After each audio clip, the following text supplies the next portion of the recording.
welcome back to the Red Zone, viewers. It's that time of year again when I recount my top 5 games of the year. Now, I know most people probably make these lists in late December or early January even, but there were a few games that came out in late December that I wanted to get some playtime with before I made this list. Plus, videos take a long time to make.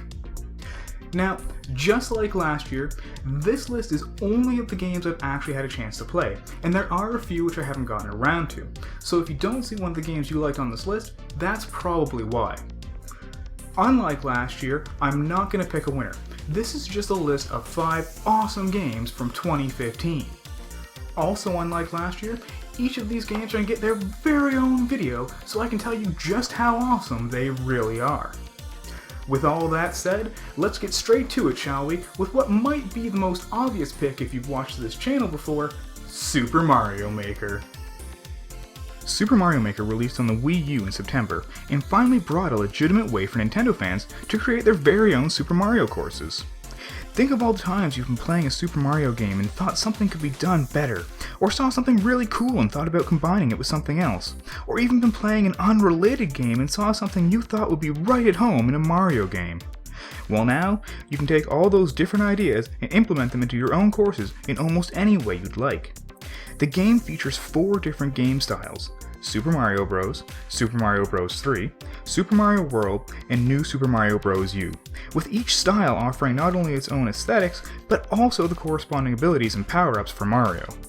For example, selecting the Super Mario Bros. 3 style will allow Mario to pick up items, and picking the New Super Mario Bros. U style will allow Mario to do a ground pound. You can also choose from one of 6 different leveled themes: ground, underground, water, airship, ghost house, and castle.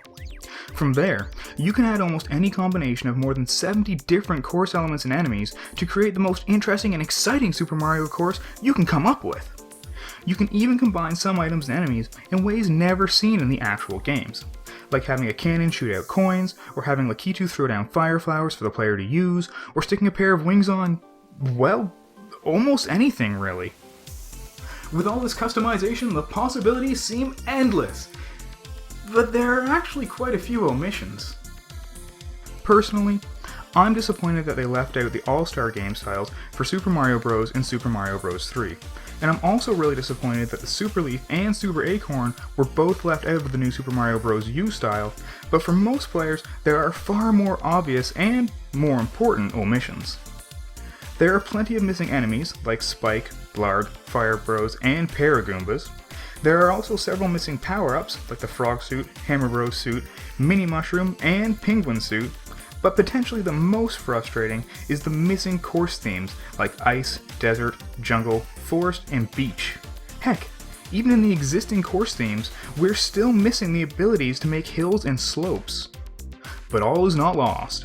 Since Super Mario Maker's release, Nintendo has released several free DLC updates, the first of which gave us stackable power-ups and checkpoints, and more recently, P-switch doors. Now, there's been no word on exactly how many of these free DLC updates we're expected to get, or when or even what exactly will be contained in any future installments. But, given Nintendo's recent prowess for drip-feeding DLC, the sky really is the limit on what we could see in this game. We just need to be patient. But of course, building levels is only half the fun. The other half is actually playing them, and Super Mario Maker offers several ways in which you can do this. The first, and easiest, way to find playable levels is to jump straight into the 100 Mario Challenge, where you're given 100 Marios to complete a set number of courses. This can be done on one of 3 different difficulty settings: Easy, featuring 8 easy levels, Medium, featuring 16 medium levels, and Expert, featuring 16 difficult levels. You can also skip any levels which you don't like, at no cost at all to your Marios, and upon completion, you can star or comment on any levels you really like.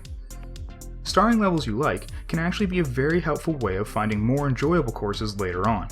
Simply check your list of starred courses and select the creator of the course to be taken to their full list of creations.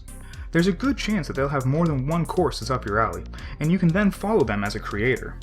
You can also view a list of courses which they've starred and those creators, and so forth and so on, slowly but surely taking you down the rabbit hole of awesome courses in Super Mario Maker. There is a teeny weeny caveat to all of this though. You see, you're going to have to play a lot, and I mean a lot, of bad courses before you find any really good ones. There's a reason the staff at Nintendo get paid to do what they do. Not just anyone can make a good Super Mario course. And while some people do seem to have an innate talent for it, most people are still learning and experimenting. Of course, you can also try hitting up the leaderboards for the most popular levels.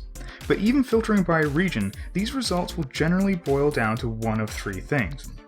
Auto courses, where you do literally nothing, insanely hard courses designed to troll the player, and courses made by people who are internet famous, which, can be okay sometimes.